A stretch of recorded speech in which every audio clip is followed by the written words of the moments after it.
E estamos nós aqui em 4 pessoas. Nosso primeiro podcast, o Villa Talk. Muito obrigado aí por você estar com a gente. Eu sou o Guilherme, o Gui também, pode me chamar assim. Marcelo, como nosso convidado de hoje também, e quem sabe de todas as outras coisas, Pastor Albert. Atrás das câmeras a gente tem o Felipe aqui e também participando com a gente assim que ele puder, dando opiniões. E, bom, gente, valeu, pai, topar aí, se aventurar com a gente. Tamo junto. E, pessoal, para quem não está habituado a assistir um podcast, sabe, a gente vai explicar mais ou menos aqui, é um bate-papo informal, sem muita complexidade, ou pelo menos sem um planejamento, né? A ideia é que a gente esteja solto aqui para falar sobre ideias, discutir sobre algum tema, e levando em consideração que a gente pode também ser ignorante sobre o que a gente vai discutir aqui, mas a ideia é essa, a gente crescer junto, conversar sobre diversos assuntos que possam ser bons para a gente enquanto igreja, enquanto corpo de Cristo também, e na sociedade de forma geral. Vamos começar? O tema que a gente escolheu foi Entre Deus e César, é a série. Peraí, vamos com calma. Ah, desculpa, Vamos pode com falar. calma. Ó, a nossa intenção aqui, a gente vai falar sobre um tema meio delicado até sobre isso, mas a princípio, como é o nosso primeiro momento aqui de transmissão ao vivo e tal, de discussão, a gente vai se apresentar. Na verdade, eu queria que o Albert falasse um pouco sobre ele, assim, bem resumidamente, né? Para que as pessoas também saibam. É lógico que essa programação é uma programação para membros da comunidade, mas também para não membros. Então, aqueles que não são membros, é interessante conhecer quem é o reverendo Albert, um pouquinho da história do Albert e da comunidade, né, que a gente faz parte, né? Legal. Então, vou passar para o Albert dar esses detalhes aí também. Bom, boa noite para vocês também. Muito legal a gente estar aqui. Acho que vai ser o início de uma caminhada, então a gente vai aprendendo também a desenvolver, a participar disso. Eu sou pastor há 27 anos, pastor da Igreja Presbiteriana do Brasil há 27 anos, e nos últimos 10 anos, 11 anos, eu tenho participado da plantação da Igreja Presbiteriana Vila Lobos, que também nós chamamos de Comunidade Presbiteriana Vila Lobos. E nesses 10 anos, uma das coisas que a gente tem aprendido é desenvolver mesmo uma conexão intencional numa leitura da cultura, reconhecendo os seus perigos e as suas oportunidades. Então, as temáticas que a gente desenvolveu e desenvolve ao longo desse tempo aqui na igreja, aqui na comunidade, é para que as pessoas possam fazer essa interação e interpretação da vida a partir do Evangelho. Como que o Evangelho interpreta a vida da gente? O que ela propõe para a vida da gente, né? Sou casado, né? Há quase 35 anos, tenho 2 filhos, o Guilherme e o Eduardo, e uma netinha, né? Casado com a Luana, e nos presenteou com uma netinha, a Laurinha. Então, acho que é isso aí. Legal, e a gente pode passar pro tema? Escolhido? Pode. Agora sim, permite. Autorizado? Autorizado? Obrigado. Marcelo me autorizou Até aqui. porque eu tô achando muito sério, eu tô meio constrangido. Eu também, É um ambiente tão nossa, sério. na hora aqui. Eu peço a permissão para entrar no tema. O tema sugerido em ata será registrado pelo nosso primeiro secretário. Manda. Entre Deus e César, eu quero começar perguntando aqui para você, pastor, por que a escolha desse tema e o que exatamente ele quer dizer? Ok. Eu tenho entendido, obviamente, nós estamos num ano eleitoral e as grandes discussões giram em torno da eleição que vai acontecer aqui no nosso Brasil, que não é apenas para presidente, diga-se de passagem, o pessoal concentra a questão na presidência, Mas não é para presidente apenas, nós vamos também eleger deputados federais, estaduais, senadores, governadores. Então a ideia é trabalhar um pouco qual é a relação entre cristianismo ou igreja e Estado, né? Que é uma discussão longa, né? É uma discussão longa e uma discussão antiga, não é uma discussão nova. E só que o viés, o que a gente está efetivamente pensando é como é que a Bíblia expõe isso e como que nós, cristãos, evangélicos, sobretudo, podemos pensar sobre essa relação, né? Até porque tem muita gente que está caindo de cabeça nisso, né? Então, há um militarismo evangélico, seja para o lado direito ou para o lado esquerdo, né? E esse militarismo, ou essa militância é bem difícil, porque vai gerando muita divisão na igreja, né? As pessoas estão brigando demais. Então, a ideia de falar sobre esse tema foi tentar trazer para a comunidade, trazer para a igreja, para a nossa igreja aqui, particularmente, um pouco de reflexão sobre isso. Legal. Vocês querem falar alguma coisa sobre? Eu gostaria aqui de agradecer aos 16 participantes que estão conosco ao vivo. Que é um recorde, hein? É um recorde. Felipe Freitas, Suzy, Dudu Carvalho, Antonelli, Fagner, Marcos Ramos da Silva e Edi Carlos. Muito obrigado pela compreensão e também pela ajuda, né, de estar aqui assistindo o nosso podcast. O Fagner, inclusive, até compartilhou. Muito obrigado, Fagner, por ter compartilhado. Deixa o like. Deixa o like. Boa noite, todo mundo que está dando boa noite aí. E coloquem as suas dúvidas, que talvez serão respondidas. E uma coisa, as nossas esposas, tirando o Gui que é solteiro, galera, as nossas esposas não estão participando. Mas se assistir, daqui a pouco vem aqui, Felipe, vem pra casa agora! Com certeza não vou assistir. Porque as mulheres, ou várias mulheres da nossa igreja, elas estão conectadas no encontro para mulheres. Então vale a pena dizer então, isso. aí deu problema, porque tem mulher aqui, pastor. Nem todas as mulheres. Tô falando das nossas esposas. Pelo menos minha esposa não tá aí. Ó, a Leila mandou um alô aqui também. E a gente tem que agradecer o... Como é que é o nome do... O Igor. Opa, o Igor, é verdade. Revoluti e Tem tal. que fazer esse agradecimento. Valeu, obrigado, Igão. Não sei se você está assistindo, mas Deus abençoe você por toda essa doação, toda essa estrutura de podcast. Domingo estamos esperando você aqui, Igor. A gente quer orar pela sua vida, pela sua casa, vai ser muito bom. E a gente quer agradecer pessoalmente aí a doação que você fez ajudando a gente a desenvolver esse projeto. Valeu. Mas bom, galera, retomando aí. Tem uma pergunta. Manda aí.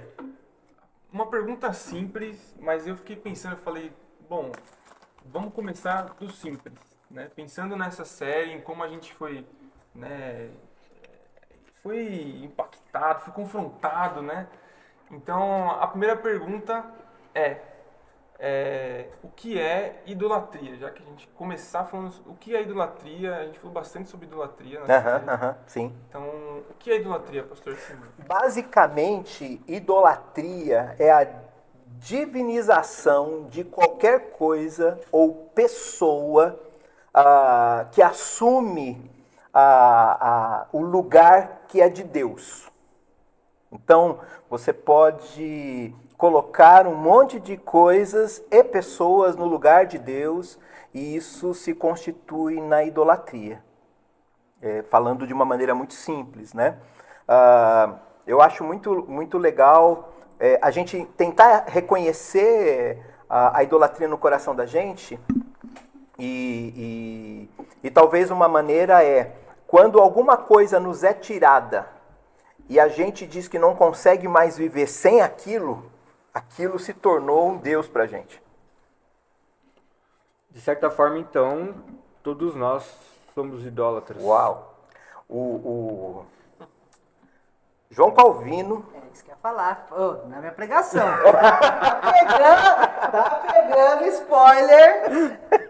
O João Calvino ele disse o seguinte: o coração humano é uma fábrica de ídolos. Então, todos nós temos essa tendência idolátrica, né? Quem que foi João Calvino?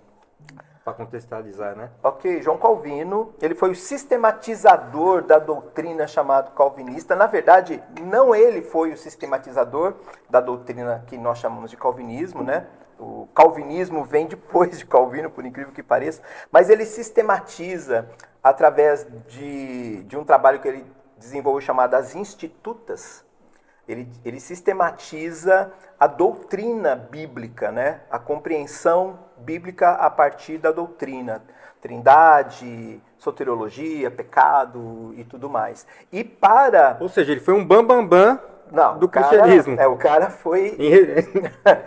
Não há dúvida, não há dúvida. E muitas igrejas de linha tradicional reformada, eles têm o calvinismo como a sua... não. Não. Da sua o quê? Muitas igrejas reformadas têm um Calvino como um ídolo, não. Como referência. Como referência, essa palavra é melhor. Exato. Bom, e já nesse ponto aí que o Felipe já brincou aí, a gente tem a primeira pregação da série fala sobre... Desculpa, eu não estou acostumado. Fala sobre idolatria institucional, certo? Uhum. É a primeira pregação. Que é eu vou ser bem simplório, porque assim, eu acho que é interessante a gente dar essas definições. Ok. Até porque eu tenho dúvida em algumas definições. Eu sei, mas assim, fica aquele negócio, a instituição, né? Instituição, tal. Só uma explicação. Como a gente faz as pregações em série aqui, na nossa igreja, a ideia é construir uma narrativa. Então, a gente está construindo uma narrativa. Então, Entre Deus e César é o tema geral e cada domingo a gente trabalha um tema específico ou um subtema, né?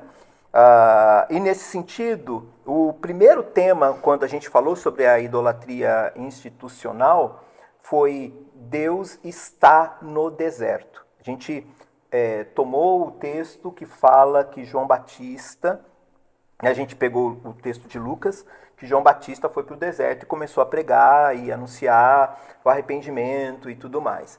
E eu introduzi essa reflexão falando sobre a idolatria institucional. E qual que foi a proposta de pensar sobre essa idolatria?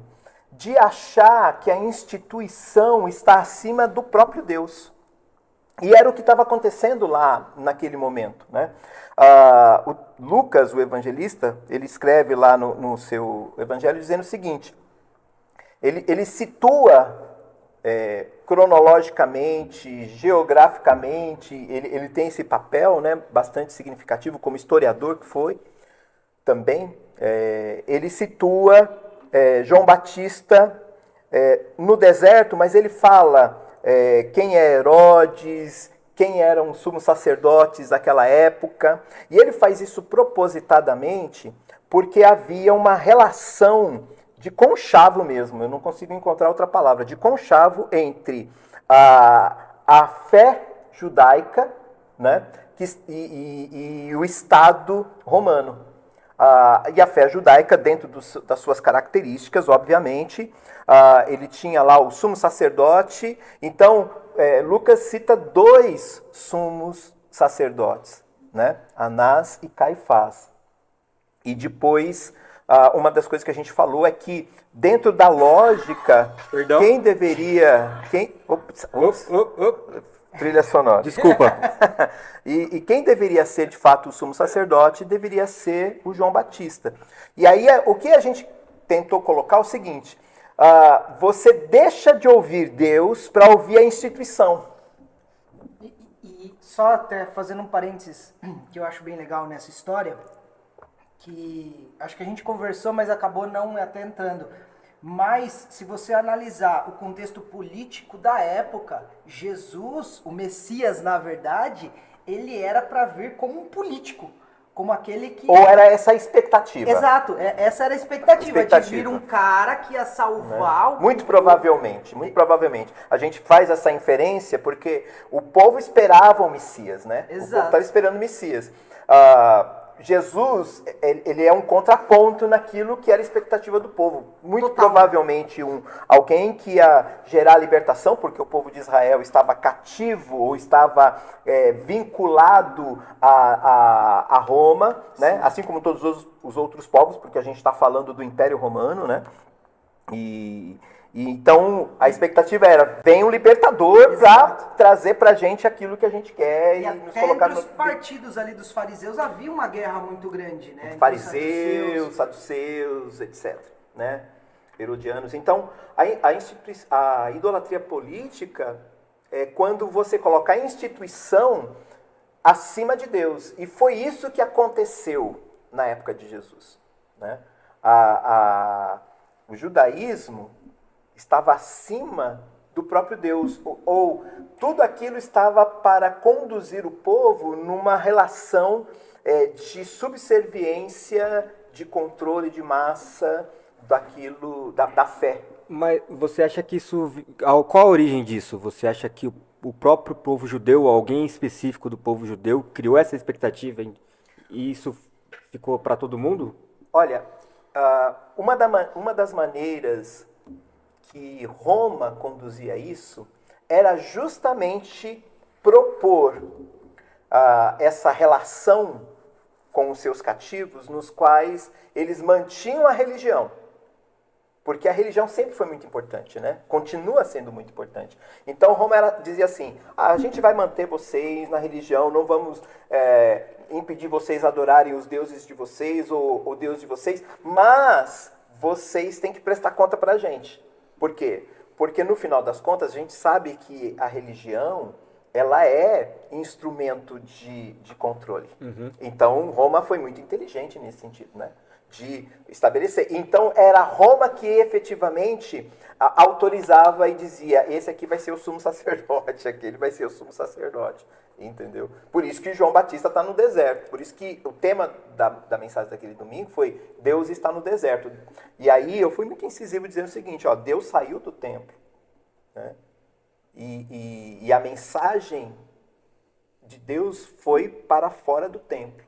E isso custou a cabeça de João Batista. Né? Obviamente, porque João Batista fez uma denúncia contra Roma, no caso... Que pouco se fala, né? Pouco se fala, né? Da morte de João Batista, como realmente foi, como realmente aconteceu. Não foi algo tranquilo, né? Não. Ele denuncia um pecado e essa denúncia gera a sua prisão e posterior morte, né? Ele foi decapitado. Então, essa foi a ideia. Então, a instituição toma o lugar de Deus, né? E para gerar controle mesmo. Né? E tem uma frase que você falou na mensagem que eu lembro que é quando a instituição, como é que é? Quando a igreja assume o poder, Deus vai para o deserto, uma coisa assim que você falou? Uma coisa assim, não é? Esqueci o termo que você usou. Quando a instituição negocia a palavra de Deus, né? Negocia a mensagem, negocia a pregação, Deus vai para o deserto. E foi isso que aconteceu. Né? Deus foi para o deserto e a mensagem do Evangelho, que não propriamente dito do Evangelho, porque a mensagem do Evangelho vem com Jesus, mas a mensagem de arrependimento vem com João Batista. Ele é o precursor de Jesus, ele é aquele que vem preparar o caminho, né? Mas ele prega uma mensagem de arrependimento. E as pessoas que vão até ele bate forte dizendo o seguinte, vocês têm que se arrepender. Né? Essa mensagem não estava existindo dentro do templo. E o jogo era tão claro que já existiam 2 fariseus. Né? Até eu lembro que você comentou sobre isso, que não era para ter 2 fariseus. 2 sacerdotes. 2 sumos sacerdotes. 2 sumos sacerdotes. Já estava claro que o jogo estava errado. Né? Efetivamente, muito provavelmente, agora, só me lembrando, não sei se o Caifás é genro de Anás. Eu lembro que você comentou isso. Né? Eu acho que é isso mesmo. Então, é mais ou menos assim. Existia aquele que estava lá oficialmente, mas existia aquele que estava lá porque mandava. Né? Então, eram dois sumos sacerdotes, um oficial, o outro oficioso, vamos dizer assim, mas era quem mandava, quem tinha autoridade. Né? Tanto que Jesus foi levado para Caifás, né? Anás era sogro de Caifás. É. Né? Caifás, então, era... Anás e Caifás. Dois nomes excelentes. Se você tomou a água aqui da igreja, provavelmente sua esposa está grávida. É verdade. Provavelmente você vai ter aí um nome possível para o seu próximo filho. Eu já mandei minha esposa parar de tomar essa água. O Eduardo Carvalho, não sei se você conhece, fez uma pergunta aqui muito interessante. Quem ou o que seria César nos dias de hoje?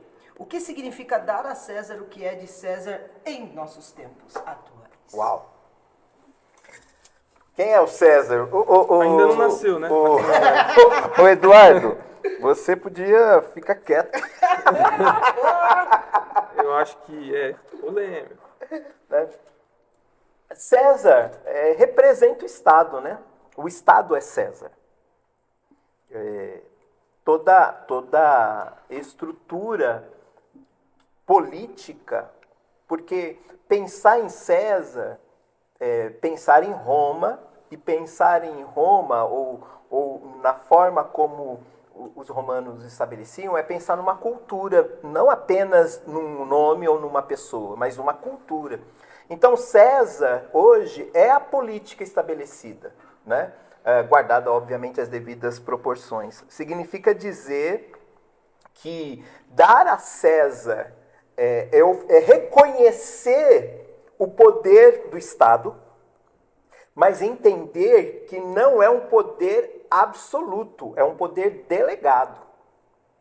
Porque o próprio texto bíblico, quando Jesus está dizendo, dai a César o que é de César e a Deus o que é de Deus, ele está reconhecendo que há uma autoridade em César. Há uma autoridade no Estado a qual nós devemos responder. Mas, ao mesmo tempo, isso significa dizer que essa submissão ao Estado implica em um Estado justo. Não é de qualquer jeito. Né? Romanos 13 fala lá que a gente deve se submeter ao Estado. Óbvio, é isso mesmo. Mas numa perspectiva de um Estado justo. De um Estado que opera em benefício da justiça. Que representa, de alguma maneira, em alguma medida, a justiça de Deus, a justiça do reino. Então, o Estado é César, nos dias de hoje, eu poderia dizer assim, a questão política como um todo, e que é um poder legítimo, é um poder dado por Deus, mas que deve prestar contas para esse Deus, que tem um poder absoluto. O poder absoluto é de Deus, o poder delegado é do Estado ou de César. Eu acho também, pastor, isso que você falou é muito real. E se a gente for entender o que aconteceu naquele momento e trazer para os dias de hoje, acontece hoje e a igreja eu falo do modo geral, às vezes não se porta como Jesus se portou. Porque o que fizeram ali com Jesus? E aí? Qual que é a sua posição? Vai pagar imposto? Vai se curvar? Dá a César o que é de César, a Deus o que é de Deus. Existem duas coisas totalmente diferentes aí. Deus instituiu o governo para você respeitar e Deus é acima de tudo. Uhum. E às vezes acontece isso dentro das igrejas. Às vezes acho que existem algumas cutucadas do Estado e do governo no sentido, e aí, qual é a posição? Não existe, a gente tem que se portar, acho que é assim às vezes, né? A César o que é de César, o Estado é o que é do Estado e Deus o que é de Deus. Acho que essa fala que você está trazendo é bem legal, Felipe, pelo seguinte. O texto que a gente pensou foi, para essa reflexão, foi Lucas 20. E eu me lembro muito bem, isso ficou muito marcado para mim. Lucas 20 começa com Jesus no templo ensinando o Evangelho para o povo. E ali começa uma sucessão de 3 perguntas que querem colocar Jesus na parede. A primeira pergunta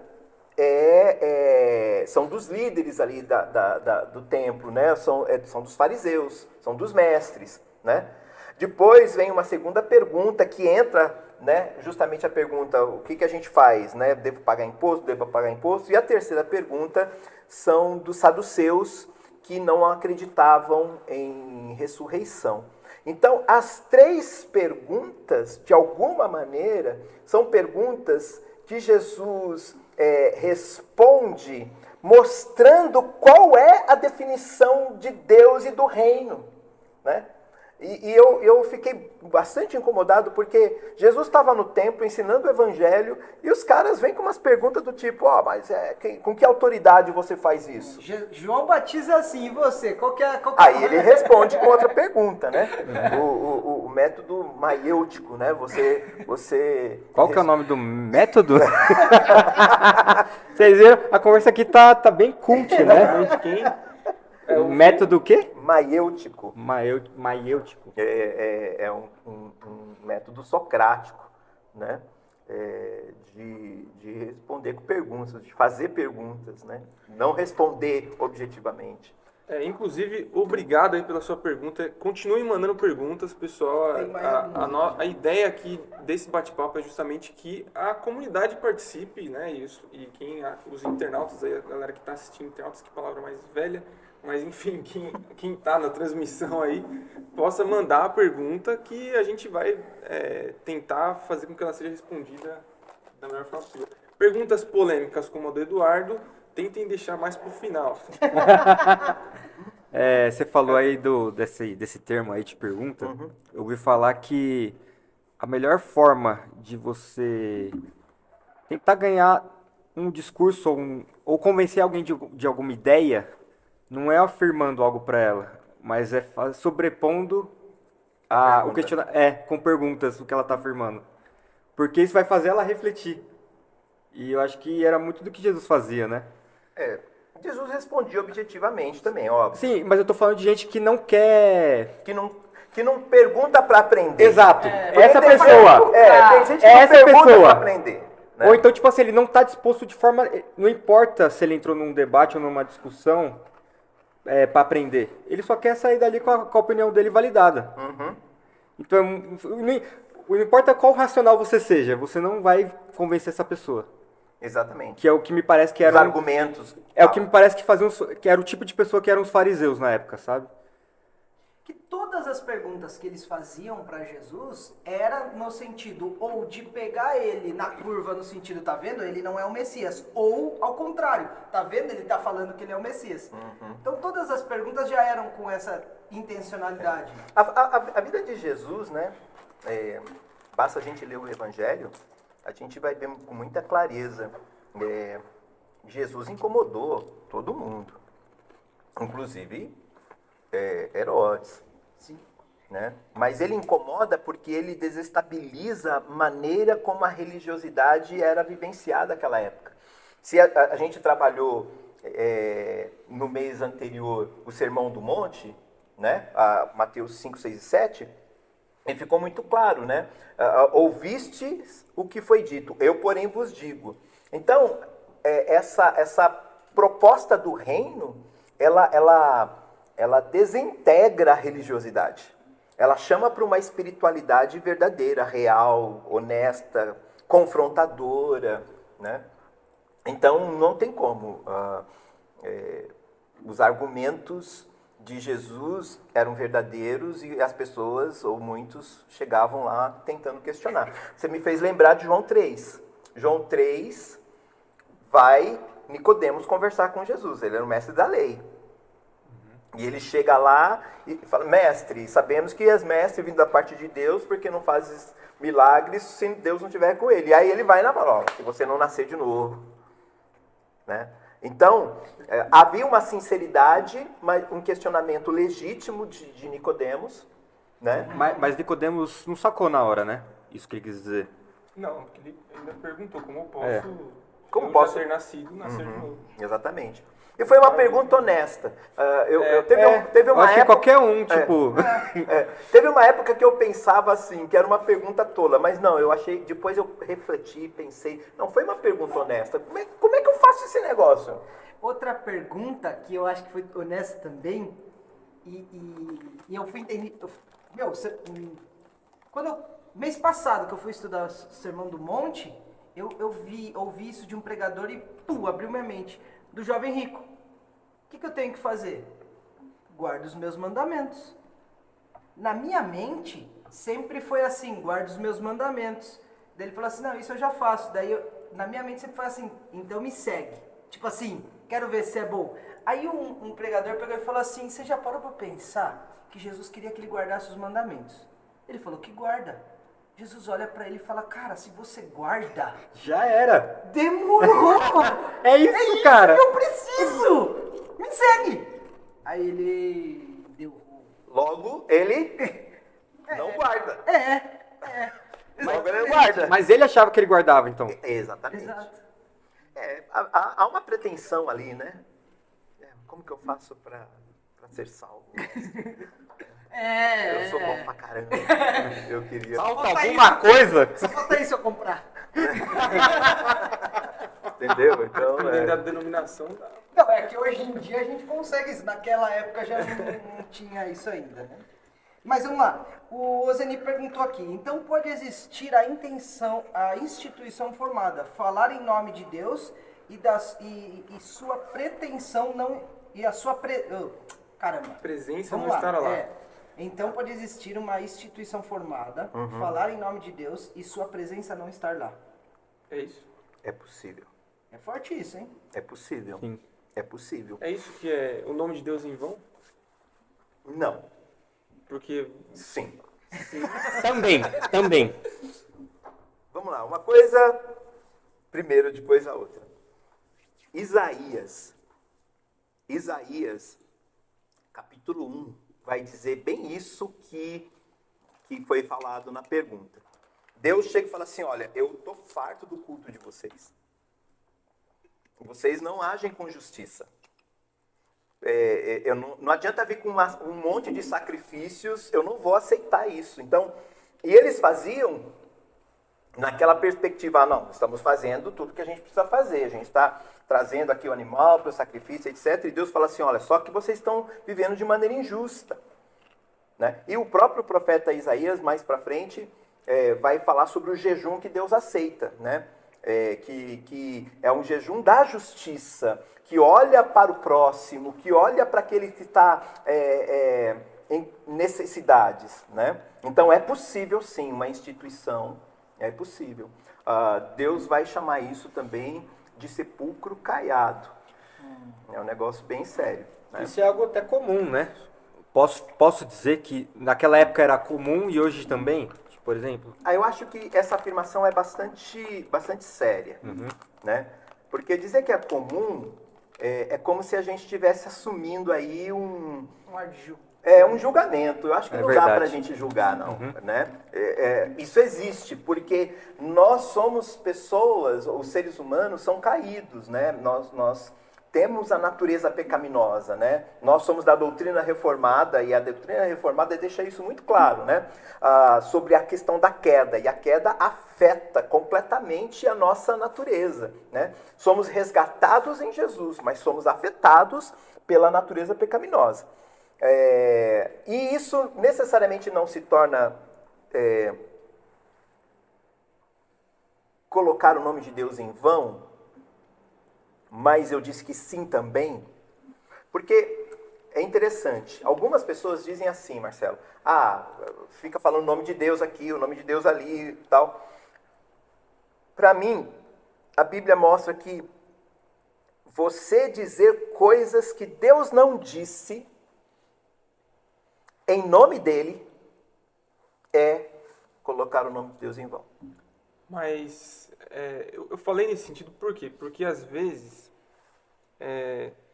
a gente tem alguma pessoa que ela fala tanto de Deus, e fala que Deus está em primeiro lugar na vida dela, ou que está em primeiro lugar em tudo que ela faz, mas aí quando a gente vai ver o que ela faz, ou aquilo que reflete, né, as suas atitudes, né, aquilo que ela governa, isso cai extremamente ruim para nós que somos cristãos, né?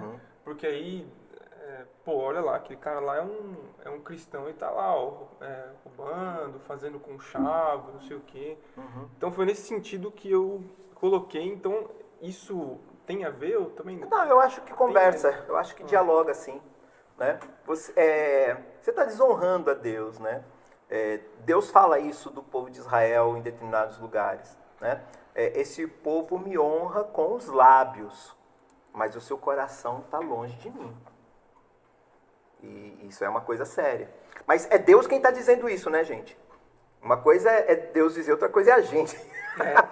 A gente não tem essa autoridade para dizer isso, né? Mas Deus sabe quem é, né? Quem são. Por isso que ele sabe diferenciar entre joio e trigo. Eu queria ir para a próxima mensagem, mas ainda tem mais pergunta aí, né? O pessoal tá mandando bastante pergunta aqui e inclusive algumas observações. A Uzeni citou aqui o Apocalipse 2:5. Era sobre a É sobre o quê? obediência. Eu abri aqui. Era sobre aquilo quando você estava comentando sobre Pedro. Veja até onde você caiu, arrependa-se, que ele estava falando do texto de arrependimento. Tá. Aventuras da Rê. Não sei quem é exatamente, mas escreveu assim: a estrutura política é necessária para qualquer sociedade. A questão é como será conduzida. Sim, sem dúvida. A estrutura política, ela sempre existiu. Né? Ela não é uma estrutura de hoje. Ela sempre existiu. Né? Você tem formas de fazer política. Você tem o autoritarismo, é uma estrutura política. A anarquia é uma estrutura política. A gente pode também, inclusive, ou a falta pensar, de. né? Então, não tem como. A estrutura política é necessária. Mas eu concordo com a nossa... Querida amiga. Uzeni. Não foi. Foi a outra Aventuras pessoa. da Rê. Aventuras da Rê. Obrigado, Aventuras da Rê. A Rê tá numa aventura sensacional aí nesse pensamento. Eu acho que é isso aí mesmo. Meu Deus. Fagner mandou aqui, ó. A justiça social é pauta do reino? Será? Cara da Macário, né, velho? Cadê? Quem mandou aqui, ó? Tá aqui, ó. Cara, a justiça social é pauta do reino, mas não meramente enquanto pauta política. Eu acho que você pode também colocar nessa pauta do reino ações políticas, né, como políticas públicas e tal, mas ela é pauta do reino enquanto manifestação de quem Deus é. Né? Quando Jesus, por exemplo, ele vai de povoado em povoado, o livro de Atos, capítulo 10, vai dizer que Jesus fazia o bem. Né? E qual era o bem que ele fazia?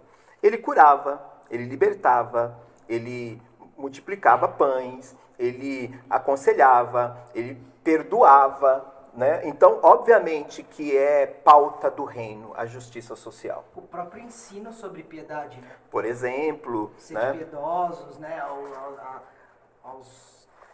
Às viúvas, aos mendigos e aos órfãos, né? Existe toda...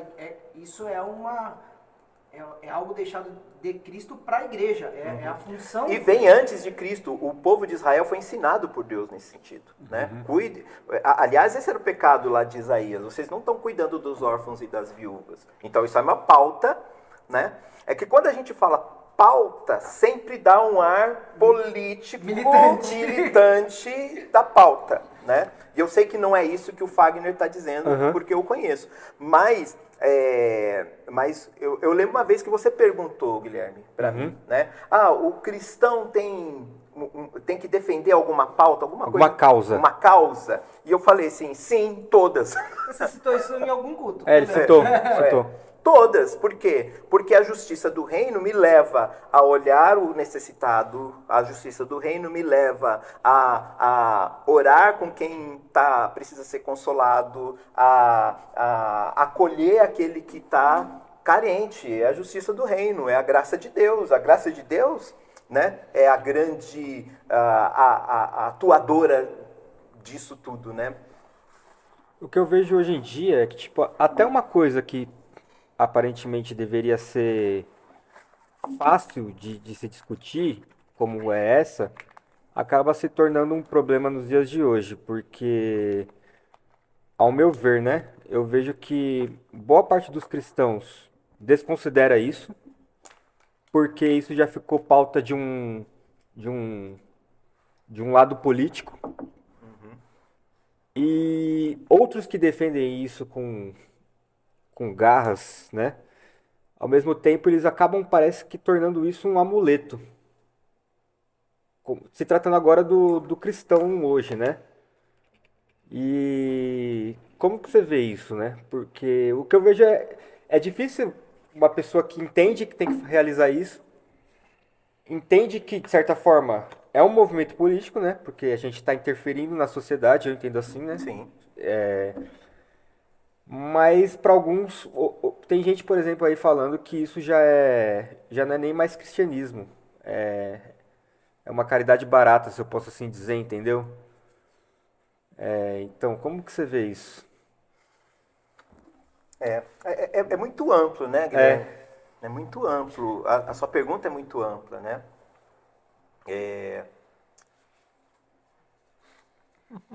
Ferrou, mano.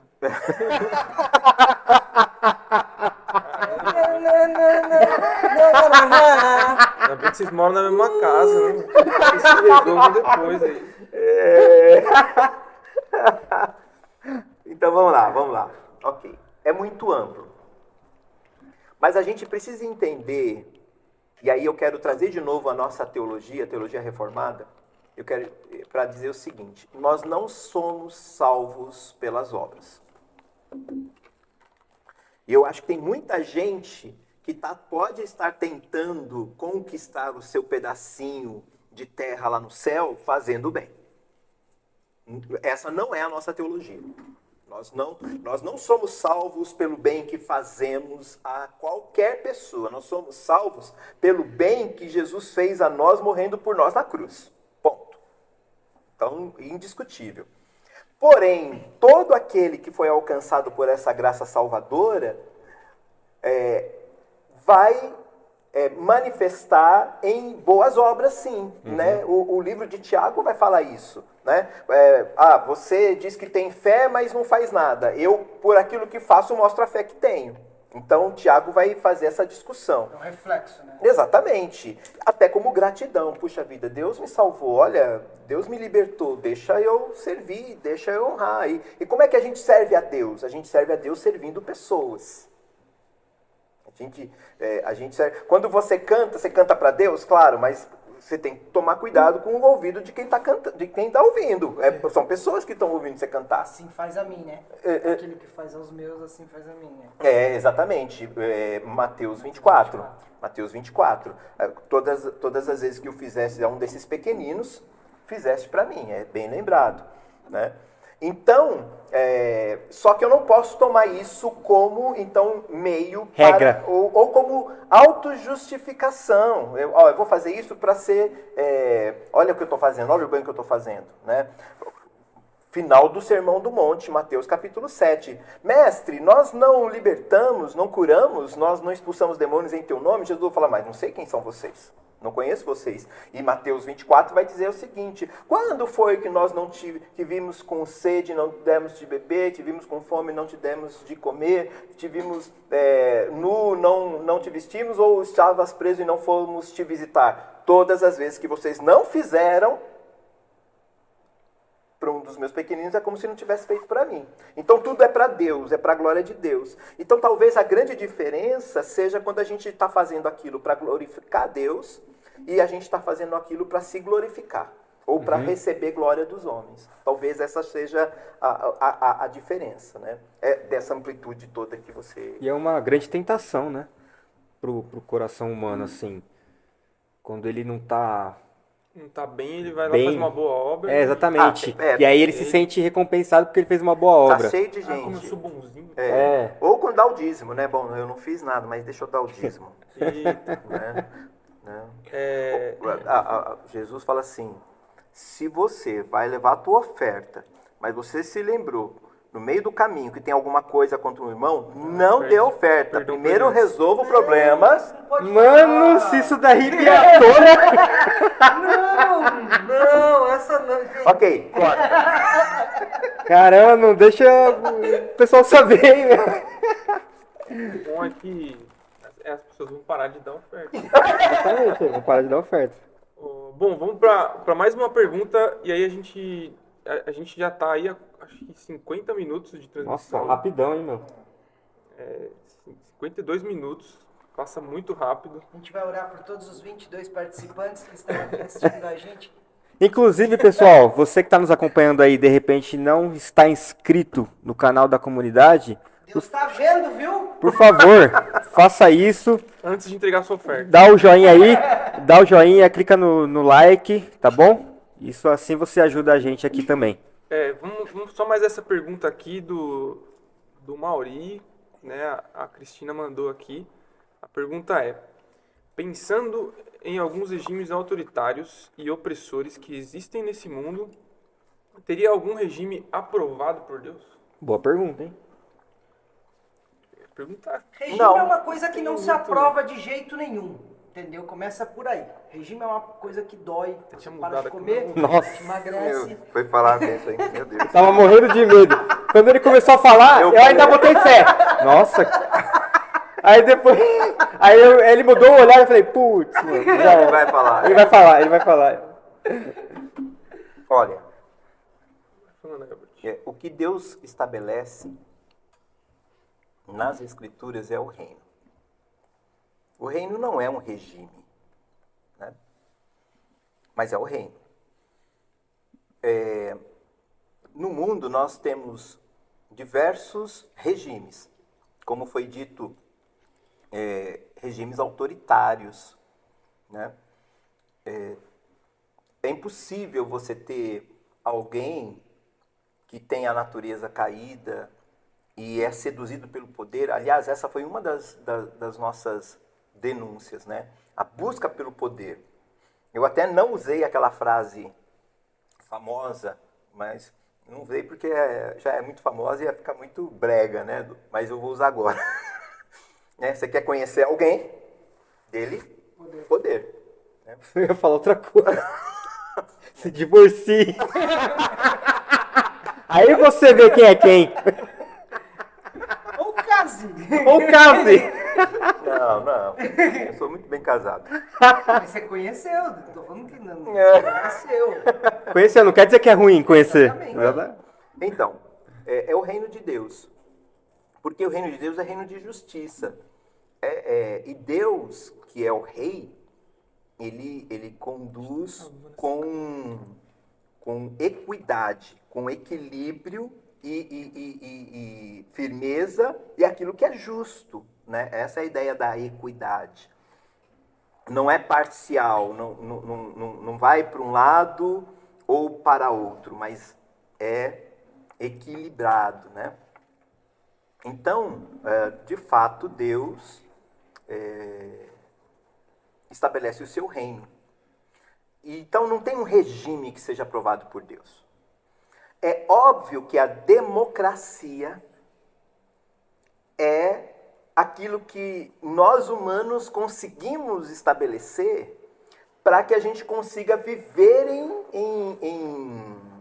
em sociedade, né? A democracia que começa lá na Grécia Antiga, que não é a mesma democracia que temos hoje, porque na Grécia Antiga a gente está falando que os cidadãos eram aqueles que tinham uma posição, mulheres não eram consideradas cidadãs, escravos obviamente não eram cidadãos, mas a democracia talvez seja aquilo que traz um pouco mais de equilíbrio nas relações, mas não dá para dizer que isso é também um regime aprovado por Deus. Deus quer a democracia porque esse é o regime que Deus escolheu. Não, o regime que Deus escolheu, se eu posso usar essa expressão, é o reino de Deus. Até porque Jesus veio contestar, né? Jesus veio para contestar todo o poder, né, instituído pelo homem, né? Ele veio para mostrar, tem um livro que fala sobre isso, né? Ele veio para mostrar que o reino de Deus é um reino de ponta cabeça. O nome do livro é o reino de ponta cabeça. Ele veio para mostrar que não tem nada a ver com o que vocês estão acreditando que seja. Eu vim, e ele ainda fala no Sermão do Monte, né? Eu não vim para não é contestar a lei, eu não vim para revogar a lei. Exatamente. Eu não vim para acabar com a lei, mas eu vim para mostrar que o que vocês entenderam talvez esteja totalmente errado. E ele veio cumpri-la cabalmente, da primeira até a última letra, né? Então, mas eu acho bem legal essa pergunta aí que a Cristina e o Mauri fizeram. E assim, de certa forma, qualquer poder, ainda que... não qualquer poder, qualquer movimento, ainda que democrático, vai ter coisas ali que a gente pode considerar que não estão de acordo com aquilo que Jesus quer, né? Ah, claro, porque você faz leis... primeiro que muitas vezes você faz leis que não são tão justas. E segundo, que mesmo as leis justas, elas não alcançam com justiça todas as pessoas, né? Se a gente for pegar aí o nosso sistema de lei relacionado com crimes, por exemplo, né? Existem primeira instância, segunda instância, terceira instância, né? Porque você está querendo oferecer o benefício da dúvida, né? Porque na nossa lei ninguém é culpado antes que se prove. Então você defende a sua inocência. Mas o que acaba acontecendo? Para muita gente isso não acontece, né? O cara foi pego roubando alguma coisa no supermercado para comer e ele já é colocado praticamente na penitenciária até que o sistema judiciário vá cuidar disso, etc., e tirá-lo para ver aquilo, e às vezes de uma maneira injusta. E então a lei não serviu para ele, por exemplo. Tem até uma frase aqui que eu lembrei de procurar aqui, que é do Martin Luther King, que é bem famosa. Ele fala assim: é nosso dever moral e obrigação desobedecer a uma lei injusta. Disserte sobre. Eu tô brincando. Eu tô brincando. Mas não é mais ou menos isso? Foi isso que eu quis dizer quando eu citei Romanos 13. Uhum. Porque a nossa submissão àqueles que têm autoridade não é só um negócio, fecha os olhos e se submeta. Mas é uma obrigação daquele que tem autoridade de governar com justiça. Uhum. Então, a ideia é o seguinte: a injustiça existe e ela precisa ser denunciada. Não dá para você ficar calado diante da injustiça. Que são as perguntas do final da mensagem. Inclusive, se você não viu as mensagens anteriores, você pode entrar no nosso YouTube aí e assistir todas as pregações, que a gente está falando sobre elas aqui também. Vai ser muito... vai ser muito edificante para você. Fica a dica. Foi mal. Você quer falar? Pode falar. Não, eu ia falar pra gente já ir para os finalmente. Não, pra cá, eu ia pra esse ponto mesmo. É que a gente falou sobre um monte de coisa, né, já. A gente tá com 1 hora de live. Se vocês quiserem fazer mais meia hora, topo também. Se o pessoal quiser também aí, por mim tudo bem. Enfim. 15. 15 é pouco. 15 para ficar meia hora. Fala. Um segundo ponto que você colocou aqui, no segundo e terceiro encontro dessa série, uma frase que você destacou foi da idolatria cultural. Deus não é César e César não é Deus, que eu acho que é muito do que a gente já tem se falado aqui, né? Sobre... Fala aí, Fê. Eu vou dar um spoiler. Não era esse o nome da série. Não era pra ser Entre Deus e César. Seria... Era esse aqui? Esse seria o nome da série, aí eu mudei. Informações privilegiadas. Informações privilegiadas, não era esse, né? O nome da série. Enfim, mas você acha que... Você gostaria de deixar algum destaque desse segundo e terceiro encontro? Porque assim, pra quem não sabe, era pra ter sido apenas um. E ele não conseguiu falar de tudo. Porque, né? Eram muitas informações. E por que você quis prolongar esse assunto? Cara, a idolatria cultural, É um treco. Porque nós estamos afetados, a cultura está afetada pela questão da idolatria, né? E normalmente a gente está sempre dizendo o seguinte: não, nós estamos no século XXI, no século XXI então pode tudo, né? No século XXI pode aborto, no século XXI pode um monte de coisa. Né? Não. Talvez um dos vieses dessa idolatria cultural esteja justamente relacionado com o prazer. Né? A gente está buscando constantemente esse prazer e o prazer a qualquer custo. Então, pensar na questão da idolatria cultural é pensar numa maneira de pensar, numa forma de pensar, numa maneira de estruturar a vida, de estruturar a própria existência, que é diferente de como Deus te propõe para estruturar a existência. Então, por exemplo, Romanos 12 está dizendo assim: não vos conformeis com este século, ou com esta geração.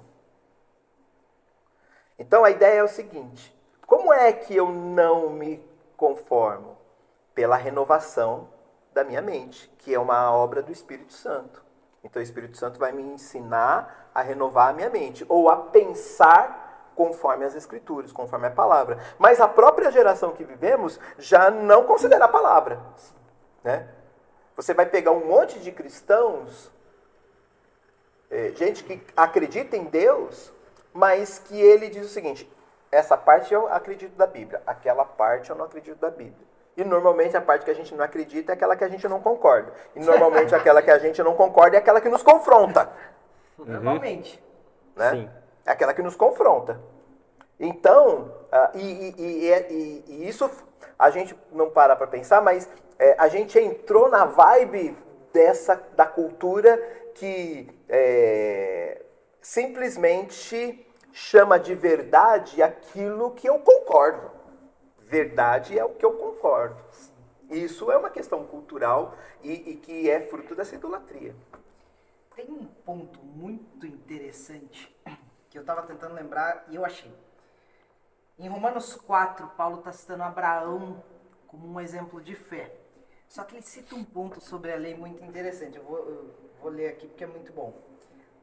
No versículo 13. Ele fala assim: a promessa de que Abraão e seus descendentes herdariam toda a terra não se baseou em sua obediência à lei de Deus, mas sim no fato de ele ter sido considerado justo quando teve fé. Portanto, se a herança prometida é apenas para aqueles que obedecem à lei, a fé é desnecessária e a promessa anulada, pois a lei traz sobre aqueles que tentam obedecer a ela. A única forma de não quebrar uma lei é não ter uma lei nenhuma para quebrar. Caramba! Aqui eu encerro. Paulo, é muito interessante. A única forma de não obedecer lei é não ter lei. E ele fala, e eu achei muito legal isso.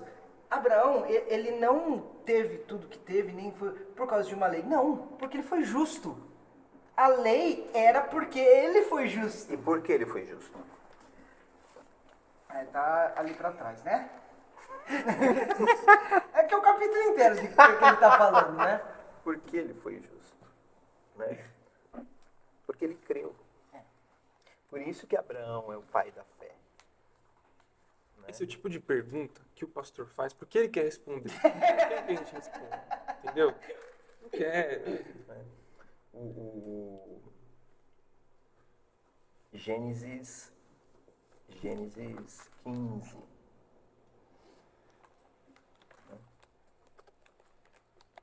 Pega aí, Versículo mano. 6. Abraão creu no Senhor e assim foi considerado justo. 15, 6. Então, o que Abraão fez foi, Deus falou assim: olha, eu tenho um propósito, eu tenho um plano com você. E Deus mostra para Abraão esse plano. E aí diz o texto que Abraão creu. E é isso que o tornou Justo. justo e quem ele foi, o pai da fé. Não, então não foi, é por isso que Paulo está dizendo, não foi que ele obedeceu, ele fez tudo certinho, mas porque ele creu. Porque se ele foi... Exatamente. Eu acho que Abraão era da teologia reformada. Ah, não, isso com certeza. Paulo também. Enfim. Idólatra. Sobre esse tema ainda, eu tenho uma dúvida. A gente, às vezes,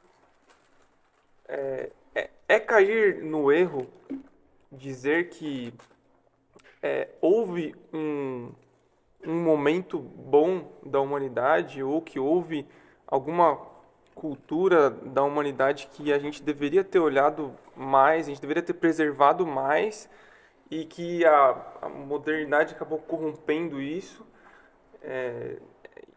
por causa da cultura, ou isso é uma grande ilusão, né? Olhando para o próprio pecado, eu acho que você falou um pouco sobre isso também na mensagem, eu lembro que você falou um pouco sobre isso, mas queria comentar um pouco sobre isso também, porque a gente às vezes fala, nos dias de hoje, olha só o que estão fazendo aí e tal, e todo mundo aí, né, sendo na libertinagem, não sei o quê, mas em outros tempos, em tempos mais para trás, nós tivemos diversos outros problemas na humanidade, né? Nós tivemos a escravidão, que é um bagulho que é extremamente inegociável, né?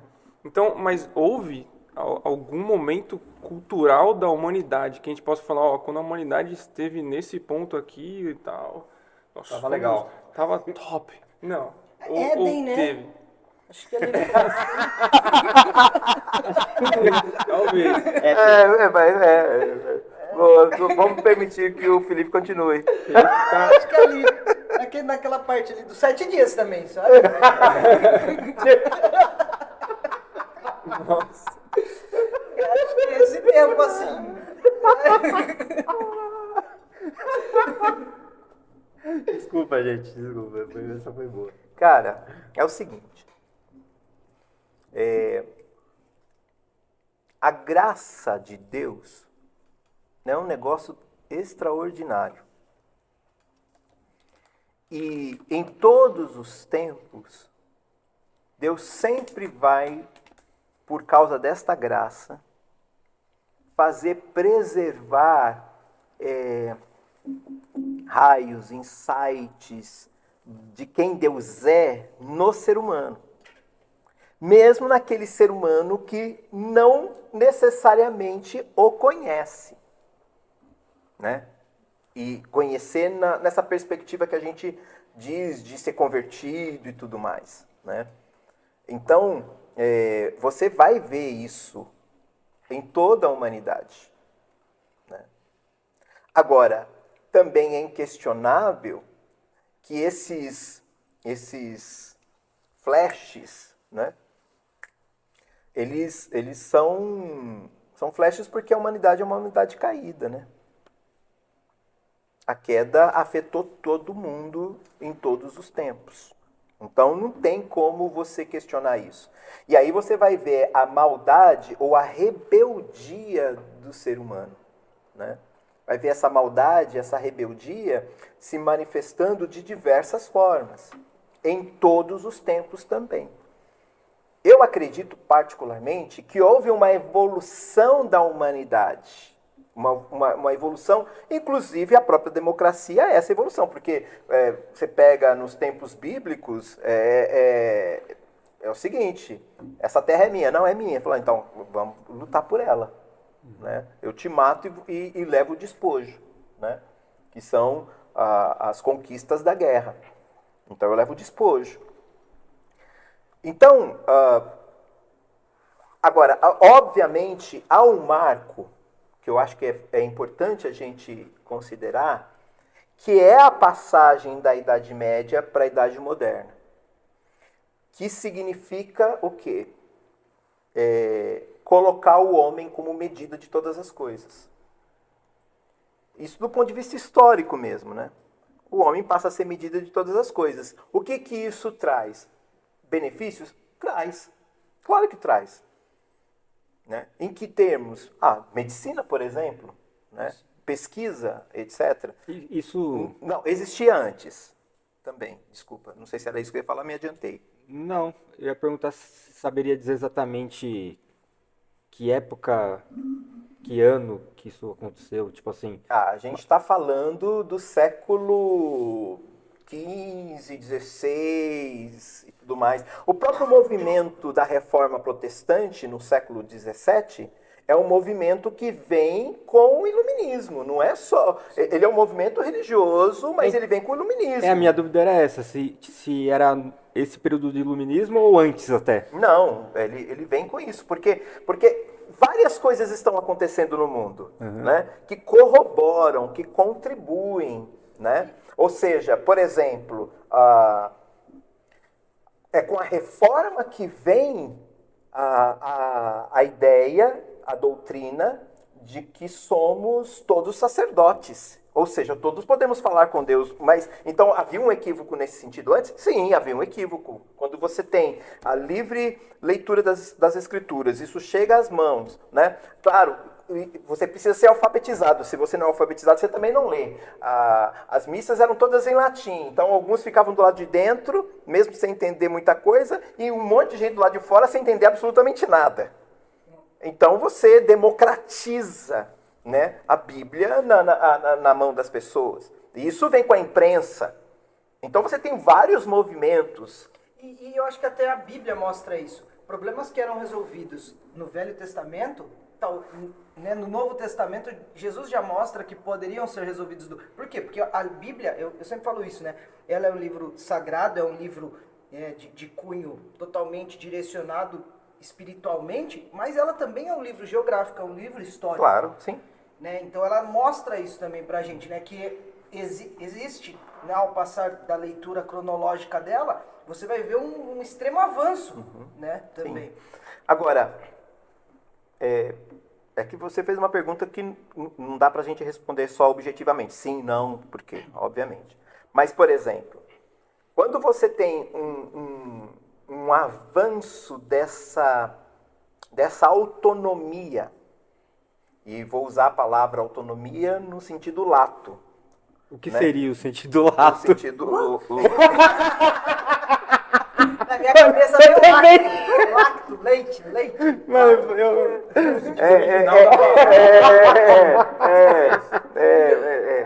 ok. Auto, meu, nomos, lei, minha lei. Então, autonomia, literalmente, significa isso. Minha lei. Né? Agora, isso vai avançando para meu corpo, minhas regras. Por exemplo. Por exemplo. Você percebe? Então, por quê? Porque o pecado, ele degenera a forma de pensamento. E a forma de pensamento, ela vai se distanciando cada vez mais daquilo que as Escrituras dizem. Então, se houve um momento, talvez, da humanidade que pudesse dizer assim, pô, isso aqui e tal, né? Eu acho que cada época, cada tempo tem uma manifestação da graça de Deus. Cada momento. Hoje nós temos manifestação da graça de Deus. Apesar de todas as atrocidades que a gente vê nas gerações. A gente vê a misericórdia de Deus se manifestando, a humanidade se manifestando. Né? Agora, isso aconteceu lá atrás. Mas lá atrás aconteciam algumas atrocidades que hoje não acontecem. Você citou a questão da escravidão. Né? Então, de repente, houve uma leniência da igreja em relação à escravidão. Mas também foram os cristãos que começaram a se posicionar contra a escravidão. Opa, não, peraí. Isso não pode. Porque há um amadurecimento também, né? A gente vai amadurecendo como sociedade, a gente vai amadurecendo. Mas o pecado continua lá. Então, acho que há manifestações dessa graça de Deus em todas as eras, em todas as gerações. De certa forma, a igreja... ela acompanha as pautas, isso é uma pergunta também, as pautas que a sociedade está discutindo no momento. Então, por exemplo, embora na época da escravidão houve sim uma ignorância por muitos da igreja, mas como você citou, partiu dos próprios cristãos a iniciativa para acabar com isso. Mas isso também era algo que já vinha sendo conversado de algum tempo, não era ali naquele momento? Sim, Isso que eu quero dizer, A- já que tocaram no assunto, então os cristãos, ó, então tem que acabar Mas mesmo. eu acho que Deus levanta, porque a igreja é alienada. eu não sei, eu diria que a igreja, ela não é minha opinião, tá? Necessariamente alienada. A questão é que a igreja, muitas vezes, ela é atrasada. Sim, é uma palavra melhor. Né? Ela vai falar de alguma coisa depois que todo mundo já falou e etc, etc. Mas a gente tem isso na cultura também, porque, por exemplo, houve um momento em que a igreja tinha uma voz mais forte e depois ela foi perdendo voz, perdendo força nessa voz. Né? E, ao mesmo tempo, eu volto a dizer, a ação de Deus é uma ação bem ampla. Né? Deus é o governador do mundo, gente. Então, não pensa que Deus está só aqui na igreja trabalhando. Deus está trabalhando em todo lugar. Né? Em todas as pautas, na verdade. Por exemplo, a gente falou de escravidão, mas teve racismo. Por exemplo, aí você vai falar de racismo, mas aonde da igreja? Pô, o Azusa, né, um grande movimento dentro da comunidade negra para, né, colocar isso... Ou do o Martin cristianismo. Luther King, quando ele se levanta. Exatamente. Então, assim, existem várias pautas que a igreja realmente se colocou, mas eu vejo não a igreja instituição, mas sim um levantar de Deus falando, tipo, deixa eu fazer alguma coisa nesse negócio. E eu vou usar alguns cristãos. Então, depois acaba. Porque assim, colocar cara para bater não é um negócio simples. Não. Né? Exato. Até porque a gente não consegue versar, caminhar em todas as coisas, né? Inclusive o próprio Martin foi muito criticado, né? Por outras pessoas da comunidade negra na época, Por pelo que ele exemplo. fazia. Exatamente. E não dá para ignorar, por exemplo, pegando esse ponto, né? Você tem lá os contemporâneos, o Malcolm X e o Martin Luther King, né? Com dimensões muito diferentes. Ambos religiosos, mas dimensões bem diferentes da forma como tratava posicionamentos diferentes. Pô, mas dá para ignorar que Deus pode ter usado o Malcolm X? Eu não tenho a menor dúvida. Usou, cara. Agora, ele tinha consciência disso, ele cria nisso? Possivelmente não. Possivelmente, mas Deus usou. Não tem como Deus não ter usado. Deus usou Nabucodonosor, gente. Então, Usou uma mula, né? usou uma mula, mano. Não é o caso do Malcolm X. Não é, com certeza. Não é. Os defensores do Malcolm aqui. Não é o caso. Eu tô dizendo isso. Inclusive eu trouxe uma camisa do Malcolm. Não, eu tô dizendo porque. Não, sem dúvida, muita coisa aconteceu de bom por causa do posicionamento dele. Entendeu? Agora, o Martin Luther King, o posicionamento dele era diferente, né? E aí até o Malcolm acusava o King de algumas coisas. Ó, você tá lá fazendo um negócio que a gente não concorda. Tem que matar todo mundo. Caminhando pro final, pode ser? Só sobre esse último aí. Esse tópico que eu ia falar. Então fala. Fala pra você. No último encontro nosso aqui da série, a gente abordou o tema sobre idolatria evangélica e qual o Não, eu protagonista... ia falar sobre o anterior. Sobre isso aqui da cultural ainda. Vocês vão ter que então escolher. fale, então Vocês fale. vão ter que escolher. Vamos fazer um só pra parou fechar. aí. Não, só pra fechar. Fala aí, então. Qual que é a nossa parte aqui na idolatria cultural? Parte da igreja e a nossa parte como cristão. Bom, primeiro, eu acho que a gente tem que identificar.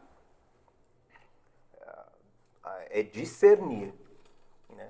Discernir pessoalmente, né? O quanto a gente está afetado por isso, o quanto eu estou afetado, minha maneira de pensar está afetada, e o quanto a comunidade cristã também está afetada por isso. Né? Nós estamos divididos, essa que é a verdade. Né? Nós estamos divididos. Então, acho que essa é a nossa parte. Em segundo lugar, nesse discernimento, é buscar o enchimento do Espírito Santo. Ele quem opera a renovação da nossa mente. Para a gente pensar como Cristo. Nós temos a mente de Cristo. Então, para a gente pensar como Cristo, eu preciso ler as Escrituras e ser cheio do Espírito Santo. Né? As Escrituras precisam assumir o protagonismo da minha existência. Né? Mesmo de coisas que muitas vezes podem ser complexas de serem entendidas, difíceis de serem compreendidas, mas se concentre naquilo que é possível ser compreendido, que fica claro. Não precisa se concentrar no que é difícil. Né? Se você ficou gastando dinheiro ou tempo com o que não é. Então, em segundo lugar, eu acho que é isso. E em terceiro lugar, viver aquilo que a gente acredita. Se você diz que acredita em Deus, então viva como quem acredita em Deus. Não, o Deus da Bíblia, né? Agora, se o seu Deus é outra coisa, se o seu Deus é você mesmo, né? Não diga que você acredita no Deus da Bíblia. Mas se você acredita no Deus da Bíblia, viva como quem acredita no Deus da Bíblia. E isso significa buscar quebrantamento espiritual, quebrantamento mesmo, dizer, ó Deus, por favor, me transforma. Quero ser melhor marido, quero ser melhor esposa, quero ser melhor... Não significa que a gente não vai errar, mas significa que a gente vai se arrepender dos nossos pecados. Né? E quando a gente vive isso, a gente gera uma influência poderosíssima. Né? Por meio de atos, não somente de palavras. Então, essa é a nossa parte. Obrigado. Falar sobre o último encontro nosso, o nome que você deu, não sei se foi o nome, mas foi citado aqui sobre o termo idolatria evangélica. Uhum. Um assunto polêmico, diria, mas... E depois você ressaltou, qual o protagonismo da igreja disso aqui? Uhum. Então, o tema foi o protagonismo da igreja. Antes de mais nada, desculpa te cortar, eu acho que eu ia fazer uma pergunta antes de falar sobre isso. Em que momento você acha, isso aqui se tratando de Brasil, tá? Em que, de repente, a igreja ficou tão ligada em política como nos dias de hoje, ou aparentemente, e quando eu digo ligado, não estou dizendo se está certo ou errado, mas ter isso como pauta principal, sendo que até pouco tempo não se falava disso. Isso na sociedade inteira, né? É isso que eu ia falar, acho que é um reflexo, né? Uhum. Não, é assim, há de se considerar que vocês são novos. Né? Então, mas isso é tratado há muito tempo, não é de agora. Talvez tenha tomado uma outra dimensão agora, mas sempre foi tratado. Acho que as mídias sociais também dão... Ajudam, dão vozes, né? Aumentam as vozes, né? Em termos assim, de quantidade e de potencialidade. Minha opinião, né? Eu acho que a gente vem de uma geração em que não se falava e nem se olhava para uma questão política, porque era algo chato, era algo maçante, era aquela discussão do debate político do Jornal Nacional, que era horrível. E agora a gente... Pode ser o Jornal da Band também. Também. Né? Ou o Jornal da Record. Não, da Record acho que não faz. Mas enfim. É por isso que eu assisto YouTube. Mas então, e aí eu acho que a gente vem para uma geração que começa a entender um pouco mais, se falam muito mais e existe o interesse, como posso dizer, real sobre ideologias políticas. Então, eu concordo com isso e eu discordo disso. Eu acho que esse movimento começou a crescer muito dentre essa geração. Claro, nunca foi. Claro que foi. Foi muito mais sorte, acho que, do que é hoje. Você lembrar dos movimentos passados, né? Do Fora Collor e outros aí que realmente foram vistos. E antes do Fora Collor, o Collor foi eleito. Exato. É mesmo? O Collor foi eleito. Direitas já, né? Diretas já. Não, isso foi depois que ele foi eleito. Não. É verdade. Então, mas eu acho que é um reflexo, né? Desse movimento de eu quero, e também, como você falou, cara, as mídias sociais, Instagram, Facebook, YouTube, com um grande acesso de informação, né? Mano, eu lembro que a primeira vez que eu me dei conta desse assunto, que estava inserido nesse assunto, foi lá em 2013 ou 2014, que foi os 20 centavos. Você lembra o ano que foi, Marcelo? Lembro. Que ano que Estava foi? presente. Mas que ano que foi? 2014, Acho acho. que foi 2014. Alguma coisa assim. Deixa eu ver aqui. Mas era a primeira manifestação pública e política E você participou, né? que eu participei, mas não só isso, que na era digital, eu diria. Isso se tratando de Brasil, né? Porque antes não existia ir pra rua. Não, era muito difícil, né? Ou existia não nessa dimensão. Foi em junho, Eram grupos bem menores, né? junho de 2013. 2013, velho. Então, essa questão política, ela sempre esteve. Então, ela sempre esteve. Eu acho que na medida em que a gente vai se apropriando, a gente vai amadurecendo, a gente vai... Eu, particularmente, eu nunca fui alguém muito próximo dessas questões, dessas conversas, né? De verdade, né? Eu sempre procurei me manter distante. Mas aí chega um momento que eu preciso me posicionar, e não me posiciono de um lado ou de outro, me posiciono em favor do reino de Deus, porque eu acho que os cristãos, eles se perderam, de verdade se perderam, né?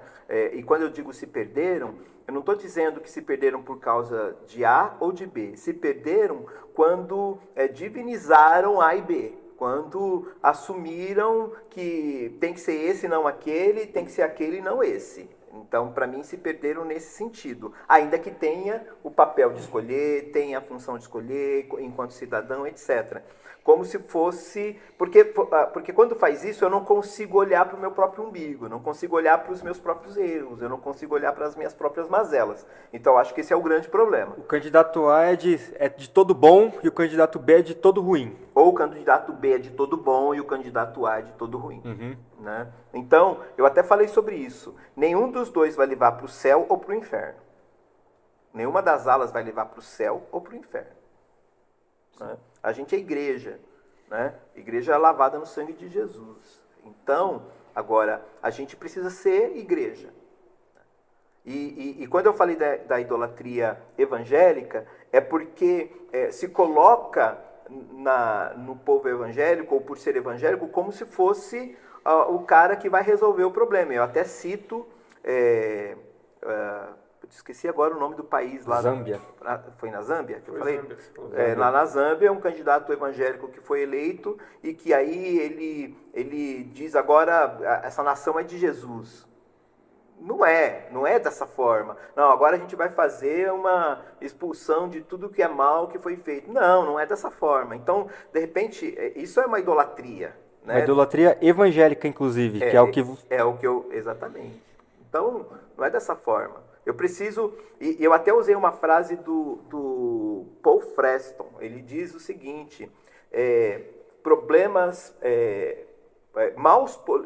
uma má política vai ser resolvida com uma boa política. O mal evangélico vai ser resolvido com bons evangélicos. A Juliana de Souza aqui comentou, concordo. Tenho visto muitos cristãos, e especificamente líderes religiosos, como candidato de estimação. Defendem mais o candidato do que a Cristo. E estão perdendo suas características cristãs. Pois é, mais ou menos isso que a gente está falando, Juliana. É isso mesmo. Boa, Juliana. E eu acho que já foi respondido, né? Qual seria o protagonismo da igreja diante disso tudo? O protagonismo é a gente pregar o evangelho, né?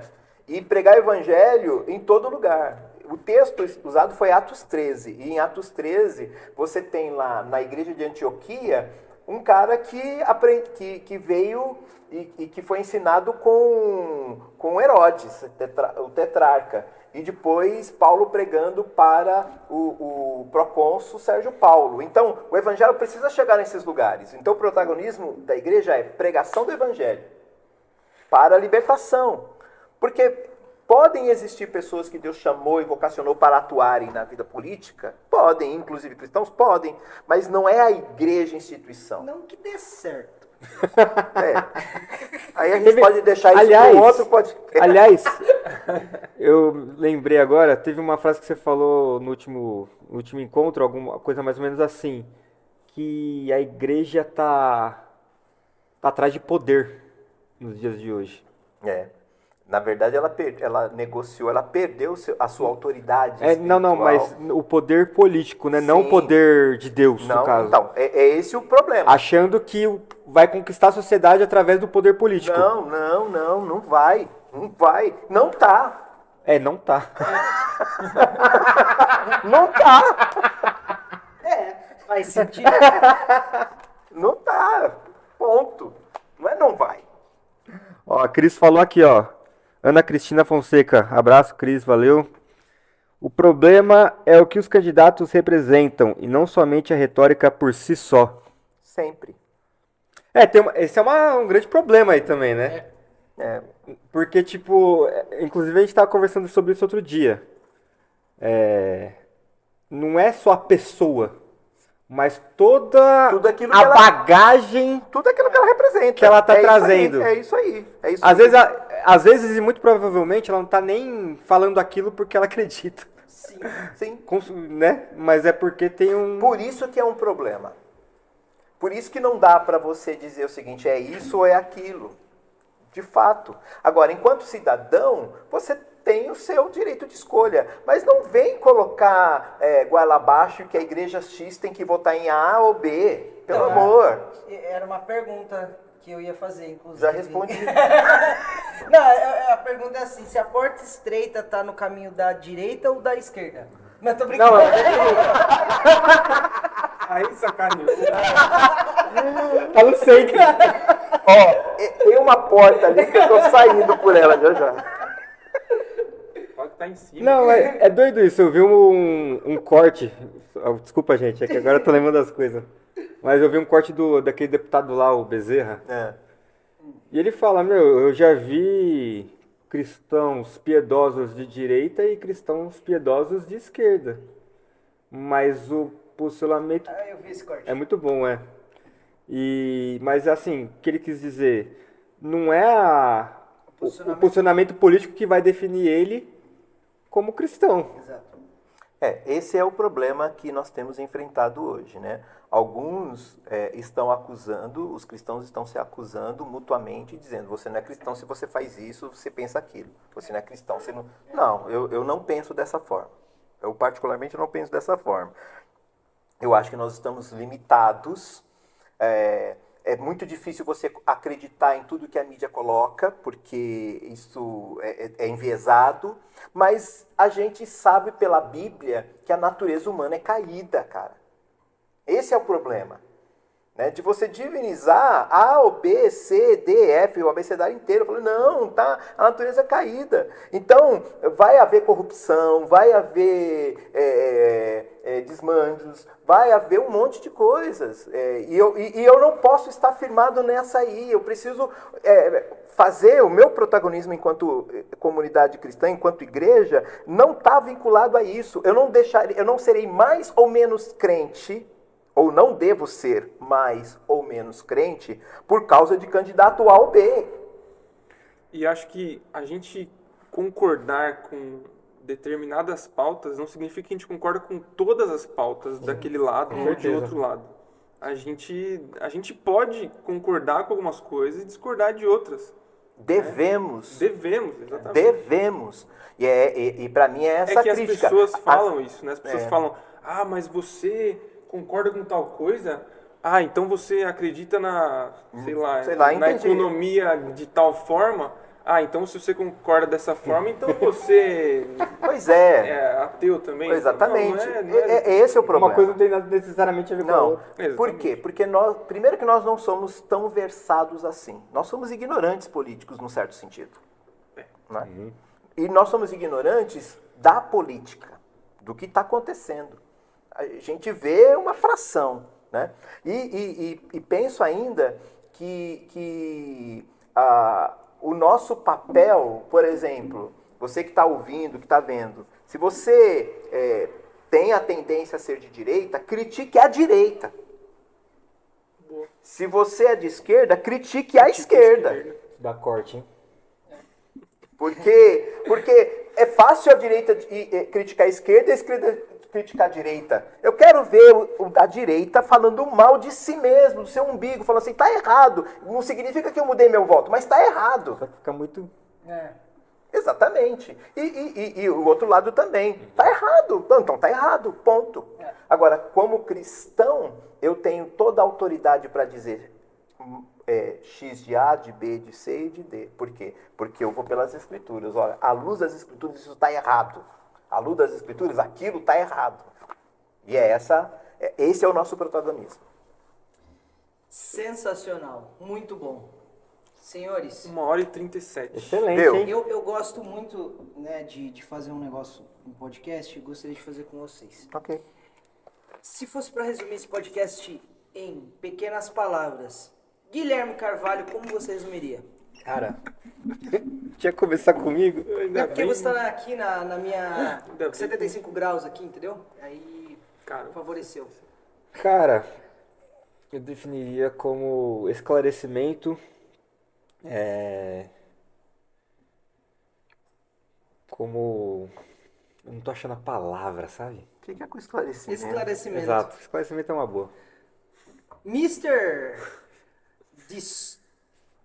OBS, som, luz, entretenimento. Jesus do multiverso! multiverso da loucura. Do multiverso da loucura. Marcelo, quais são as palavras que você resumiria? Cara, eu acho que convite. Com... Um convite para que a gente Venha seja, pro outro podcast, tô brincando. seja um pouco mais razoável, para que a gente ouça a voz de Deus. Enfim, um convite. Eu acho Legal. que é um convite. Pastor Albert, qual seria suas considerações finais e também o resumo desse podcast? Eu vou ficar só com o resumo mesmo, né? A palavra que talvez possa definir esse tempo aqui é busca. A gente está buscando a Deus e viver o equilíbrio de Deus. Né? Eu acho que busca, é isso que a gente quer. A gente não quer ser dono da verdade, mas a gente está buscando juntos e com o pessoal que está mandando pergunta, que está refletindo, dando o seu papel, seu palpite, fazendo o seu papel. Muito bom. E Felipe, diga aí. Eu acho que se eu fosse resumir esse podcast, eu ia resumir em tempo de qualidade. Eu acho que assim foi um tempo muito bom, esclarecedor. A gente teve aqui discussão de várias coisas interessantes e coisas também que não são interessantes, mas foi engraçado que não foi interessante, pelo menos. Então acho que valeu a pena. Sim. E a gente agradece, né, a galera que teve aí, tá aí até agora. Sim. Muito obrigado. Muito